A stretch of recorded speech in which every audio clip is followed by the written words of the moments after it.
This week on How to Drink, we get busy. This is the most food-safe looking drill I've ever seen. The rust really brings it all together.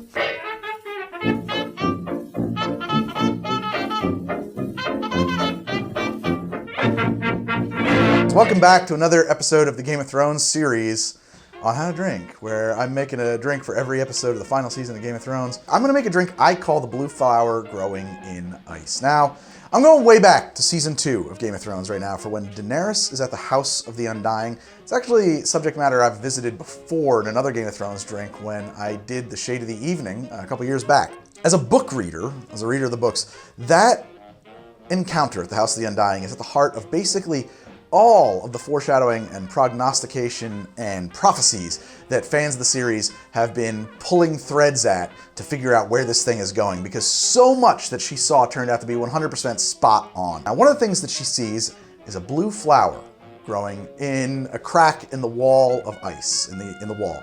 Now,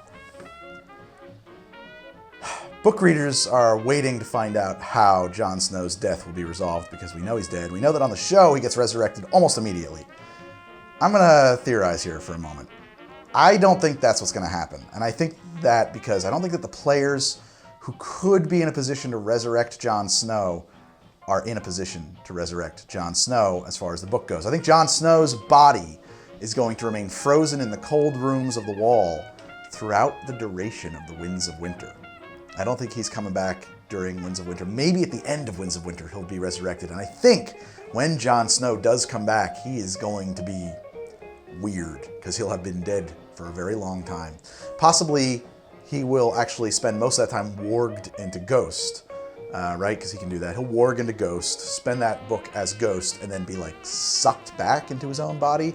But then maybe he'll be so used to being Ghost that when he's walking around as Jon Snow, he'll be more wolf than man. And so I think he's going to be dead for a long time. And I'll throw it out here. It's possible that Melisandre will resurrect him. It's also possible, I think, that in a real kind of full circle, fullness of character arc, it'll be Lady Stoneheart who resurrects Jon Snow, who of course is his adoptive mother, Catelyn Stark, who hated him his whole life, now back from the dead as Lady Stoneheart. Resurrected by Beric Dondarrion, who passed his flame of unlivingness into her corpse. And Beric Dondarrion in the books is gone.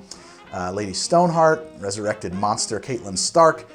I could see her moving north towards the wall, finding Jon Snow and passing her flame to him, yielding an even more distant, cold, beyond the grave Jon Snow than even Lady Stark. I also think it's possible to be Melisandre. Melisandre, for the record in the book, is a very confused person. She has all kinds of visions that she can't understand, that we, the reader, can understand.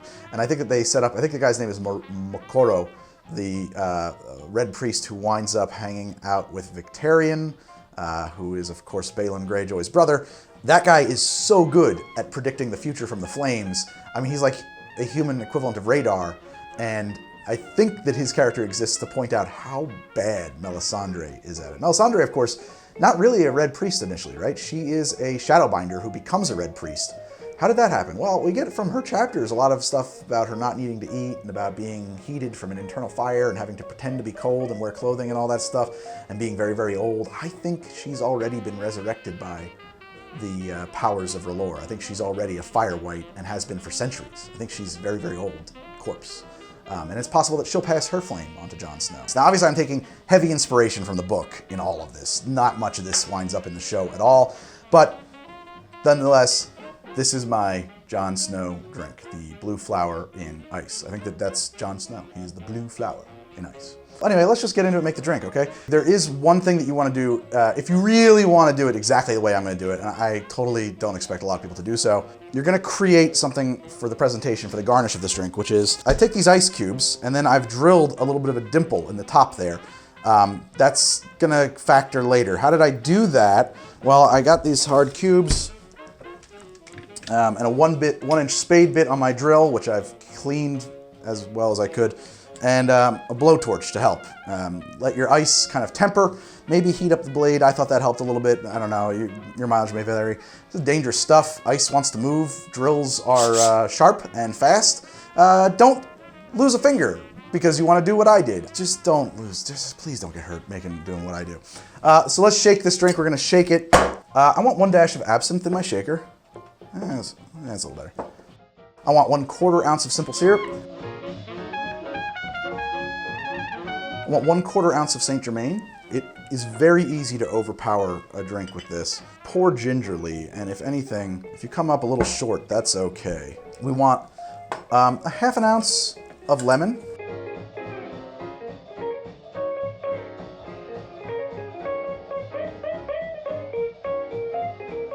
Okay, and now I need 2 ounces of my Pisco. Bar Sol is very good. I'm not the most versed in Pisco. I like this one.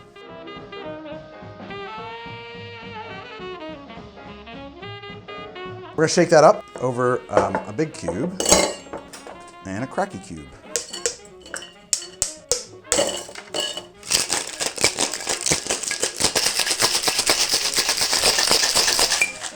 Okay. And there's the first part of our drink. I've got my glass here. I want to pour this into that glass and leave the ice behind. Okay, so at this point, I've got a glass with part of a drink in it. We're not quite done. The next thing I want to do now is actually add my fancified ice. Maybe a bar spoon is a great way to kind of help you nestle it into that drink, and that worked out pretty well. Now I want to add seltzer up and around the sides here. We're gonna top that up with some seltzer. There we are, beautiful. And the final ingredient we're gonna need is just a little bit of this creme de violet, or in this case, violet liqueur from the Bitter Truth.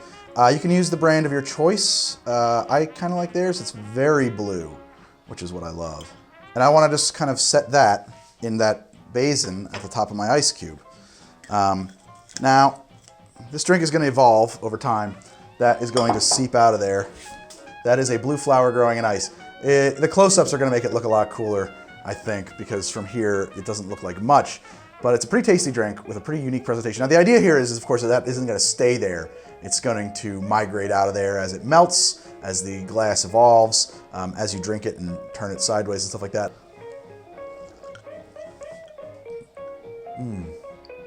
It's a unique flavor. It is not like a lot of other drinks I've had. It's very light. It's lengthened by a fair bit of seltzer there, so it's very accessible. And it's a pretty good vehicle for, to me, the elderflower and the Pisco, which can have flavors that some people find a little off-putting. Here, though, we've lengthened it, we've sweetened it, and we've modified it a little bit with some Saint Germain and some lemon and some seltzer. It becomes very nice. And the Saint Germain and the Pisco, I find, really work well together. Again, with the creme de violet, violet liqueur can be pretty overpowering. Not everybody loves the taste of violet. They think of those soap-like candies. But here we have it just as like a nose, and a little bit gets into the drink in weird and surprising amounts, because the drink is designed to change and evolve by virtue of the ingredients being kept separate, but in kind of balance with each other. So it creates a neat drink. I really like it. So the actual flavor profile, here we go. In that sip, I got some pretty dose of violet, and then that gives way to nice lemon, a little bit of that Pisco funk, and then the elderflower. And so that is my blue flower growing in ice. It's a delicious drink. It's a sweet, easy sipper. I like this a lot. Not too sweet. It's mildly sweet, mildly floral, pretty well balanced. If I was in a house in Game of Thrones, I would want to be a red wine. You know why? You never hear about them in any fights. They live on an island down where it's warm, and they make wine. That's me. They make Arbor Gold. They live at the Arbor. That'd be me. Well, thank you guys so much for watching my Game of Thrones series, and now that Game of Thrones, the show, is over, well, so is my Game of Thrones series. But fear not, intrepid drinkers. Every Tuesday, you'll get another drink based on a book, movie, TV show, you know, that kind of a thing. And every Friday, we'll have another drink that is just from the pantheon of cocktails. So thank you guys so much for watching this Game of Thrones series. For the throne, fire and blood. Fire and blood.